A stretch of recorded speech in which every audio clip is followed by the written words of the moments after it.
अब मैं आपको बताना चाहूँगी कि जैसे आप अपने घर में लड्डू गोपाल बैठाए हैं, आप बोलते हैं कि मक्खन चढ़ाएंगे, तो कौन सा मक्खन चढ़ाना चाहिए? ये तुरंत का निकाला, बासी नहीं। भगवान कृष्ण कैसा मक्खन खाते थे? यशोदा मैया तुरंत निकालती थी और ऐसे देखिए, ऐसे गोला बना लेती थी ये, और भगवान श्री कृष्ण को दे देती थी। भगवान श्री कृष्ण इसी मक्खन को खाते थे, बासी नहीं। मक्खन से घी निकालने का ये नया टेक्निक आपको बता रही हूँ मैं। इसमें मथना नहीं पड़ेगा। बहुत सारे लोग मिक्सी में भी घुमा देते हैं तो इसमें बहुत छीछा लेदर हो जाता है। आप देखोगे ये बाजार का घी है, इसका कलर देखो, ये जमा हुआ है। आप देखो ये है घी बाजार का। और मैं आपको ये दिखाना चाहूँगी कि ये देखिए घी अंदर, आप देखोगे ये थोड़ा थोड़ा ये देखिए किनारे किनारे जमा है। नमस्कार, मैं शारदा पांडे आसान जिंदगी किसी एपिसोड में आपको स्वागत करती हूँ। आज मैं आपको बताऊंगी मक्खन निकालना, घी निकालना। जो सभी के घर में दूध आता है, अच्छा दूध रहता है तो उसमें मलाई पड़ता है, उसका मक्खन बनता है। लेकिन जब मलाई का आप घी बनाते हो तो उसमें अजीब प्रकार की एक गंध आती है जो कि अच्छी नहीं होती है, बदबू टाइप का, सड़ा टाइप का। आप मलाई पिघलाओगे तो उसमें काफ़ी बदबू आता है। तो चलो आपको बताती हूँ कि आपके मलाई पिघलाने में कैसे बदबू ना आए। क्योंकि मलाई का जो घी होता है वो स्वादिष्ट भी नहीं होता और उसमें कोलेस्ट्रॉल भी ज़्यादा होता है। जब हम मक्खन से घी निकालते हैं तो वो स्वास्थ्य वर्धक हो जाता है, उसमें कोलेस्ट्रॉल भी कम हो जाता है। और जैसे हम गाँव में घी खाते थे दादी के हाथ का, वैसा सुगंध उसमें रहता है। तो चलिए बताती हूँ आपको आसान तरीके से मलाई से मक्खन बनाना, यानी बहुत स्वादिष्ट मक्खन बनाना और फिर घी बनाना। तो ये देखिए, ये है दूध और ये है इसकी मलाई, ये देखिए। तो इस मलाई को हम कटोरी में निकाल लेते हैं।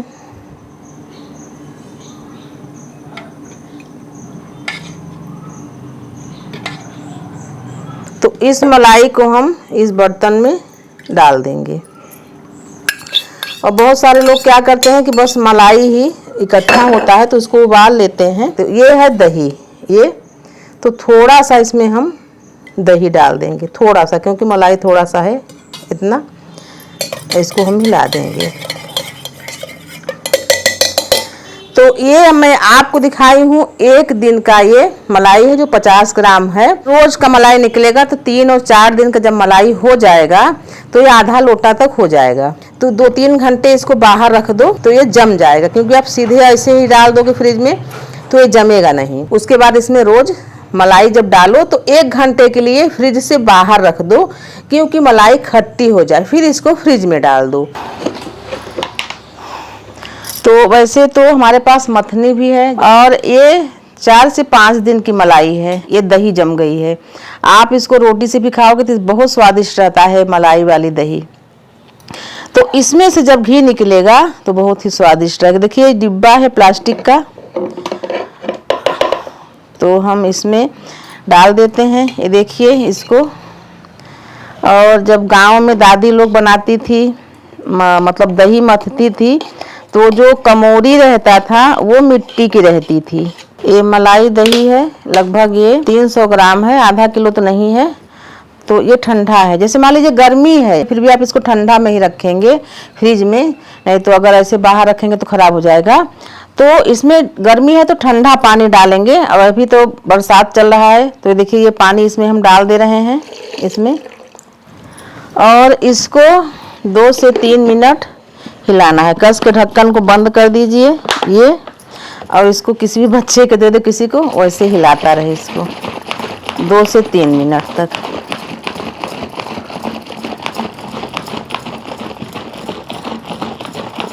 मक्खन से घी निकालने का ये नया टेक्निक आपको बता रही हूँ मैं। इसमें मथना नहीं पड़ेगा। बहुत सारे लोग मिक्सी में भी घुमा देते हैं तो इसमें बहुत छीछा लेदर हो जाता है।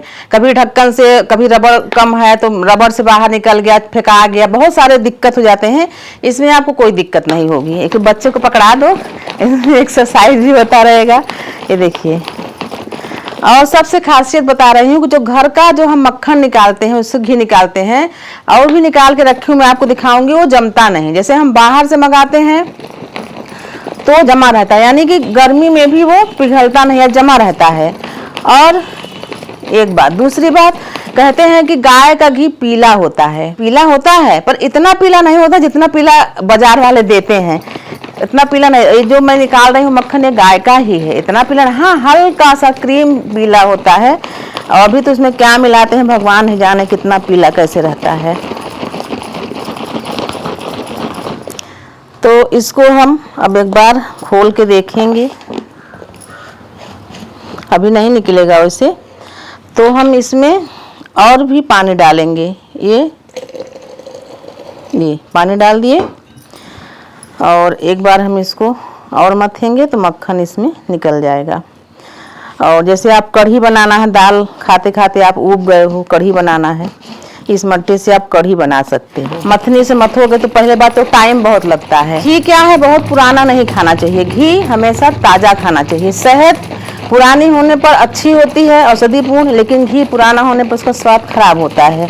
तो 2 दिन में 4 दिन में मक्खन निकालो, आराम से घी पिघलाओ, घर वालों को खिलाओ, स्वादिष्ट। अब इसको खोलते हैं, ये देखिए मक्खन ऊपर आ गया है। इसको 2 से 3 हद 3.5 मिनट अच्छी तरीके से इसको हिलाइए, ठंडा पानी डालकर। ये देखिए पूरा मक्खन आ गया है ऊपर। अब इस मक्खन को मैं निकाल के दिखाती हूँ। इसमें कोई जद्दोजहद नहीं, कोई छीछा लेदर नहीं, कोई गंदगी नहीं। ये है मक्खन, क्योंकि इसमें सिर्फ मलाई डला है तो इसमें पूरा मक्खन ही मक्खन है। और शुद्ध मट्ठा 300 ग्राम इसमें आ जाएगा ये मक्खन। ये देखिए ये है शुद्ध मट्ठा घर का। अब मैं आपको बताना चाहूँगी कि जैसे आप अपने घर में लड्डू गोपाल बैठाए हैं, आप बोलते हैं कि मक्खन चढ़ाएंगे, तो कौन सा मक्खन चढ़ाना चाहिए? ये तुरंत का निकाला, बासी नहीं। भगवान कृष्ण कैसा मक्खन खाते थे? यशोदा मैया तुरंत निकालती थी और ऐसे देखिए, ऐसे गोला बना लेती थी ये, और भगवान श्री कृष्ण को दे देती थी। भगवान श्री कृष्ण इसी मक्खन को खाते थे, बासी नहीं। देखिए मट्ठा है इसमें, जिसको छान देती हूँ। मट्ठा निकल गया। फिर इसको धोती थी, ये देखिए पानी डाल के, ये पानी डाल दिए, ऐसे धोती थी। अब इसमें से सफ़ेद जो रहता है वो निकल जाता है। ये देखिए ये। अब ये क्या हुआ, मक्खन धुल गया। तो चढ़ा देती हूँ, आंच तेज कर देती हूँ। ये अब ये बन रहा है शुद्ध घी। जब हमारी दादी लोग बहुत बड़े कढ़ाई में पिघलाती थी तो घी बनने में 4-5 किलो मक्खन रहता था, उसको चलाना पड़ता था, नीचे जले न जो भी, तो करीब 1 पौन घंटा लगता था। तो हमारे घर के सामने कुआं है, बड़े बड़े सब लोग आते थे, बोलते थे लगता है दादी के यहाँ घी बन रहा है, बहुत बढ़िया महकता था।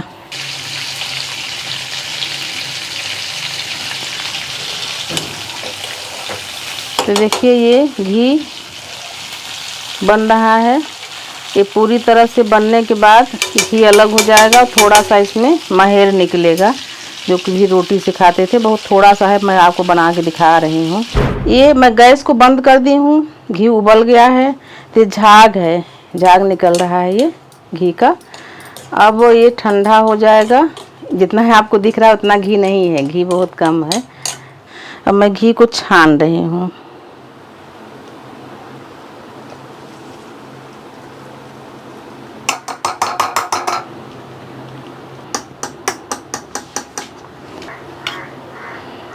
ये गरम है इसलिए झाग दिख रहा है। ये देखिए ये है शुद्ध घी ये, और इतना अच्छा महक रहा है ये कि आप सिर्फ रोटी बनाओ, अभी रोटी पर इसको लगा लो और खा लो। ये है शुद्ध घी। और ये है महेर, इसमें ये महेर है, तो इसको भी रोटी में लगा के खाया जाता है, थोड़ा सा नमक डाल के। ये हम 2-3 दिन पहले घी निकाले थे, इतना ही निकलता है 2-3 दिन का, यानी कि ये लगभग 100 ग्राम है। ये देखिए ये कभी भी जमता नहीं है। देखिए ये घर का घी, ये यहाँ रख देती हूँ, ये बिल्कुल भी जमता नहीं है। अब आप देखोगे ये बाजार का घी है, इसका कलर देखो, ये जमा हुआ है। आप देखो ये है घी बाजार का। और मैं आपको ये दिखाना चाहूँगी कि ये देखिए घी अंदर आप देखोगे ये थोड़ा थोड़ा ये देखिए किनारे किनारे जमा है। तो ये नेचुरल है, इतना जमता है, लेकिन पूरा जमता है या आप देखो कलर इसका एकदम हल्का सा पीला है, एकदम पीला नहीं है। ये जैसे कि ये घी खत्म होते होते इतना घी और निकल आता है। तो घर का जो हम दूध लेते हैं 2 या 3 किलो जो भी, तो उसमें से कुछ तो बच्चे मलाई खा भी लेते हैं, जो थोड़ा बहुत बचता है तो उसका हम घी निकाल लेते हैं। और इसमें गुड कोलेस्ट्रॉल रहता है, पर अच्छा कोलेस्ट्रॉल। तो आप इसको दाल में, बहुत सारे लोग तो सब्जी में भी डाल के घी खाते हैं। तो देखिए मैं आपको बताई हूँ। और इसका सुगंध, यानी जब आप मलाई पिघलाओगे तो उसमें अजीब प्रकार का गंध आता है जो कि सहन नहीं होता, लेकिन जब आप इसको पिघलाओगे मक्खन वाला घी तो बहुत ही मोहक सुगंध रहता है। और यही घी आप बनाओ, अपने बच्चों को, पति को, घर में वृद्ध बूढ़े जो हैं उनको खिलाओ। और इसी तरीके से आसान तरीके से आपको और भी जानकारियां देती रहूंगी। तो आप ऐसे हमारे साथ बने रहो, देखते रहो आसान जिंदगी और खाते रहो घर का बना हुआ घी। तो आप सभी हमारे साथ बने रहें, देखते रहें आसान जिंदगी। तब तक के लिए नमस्कार।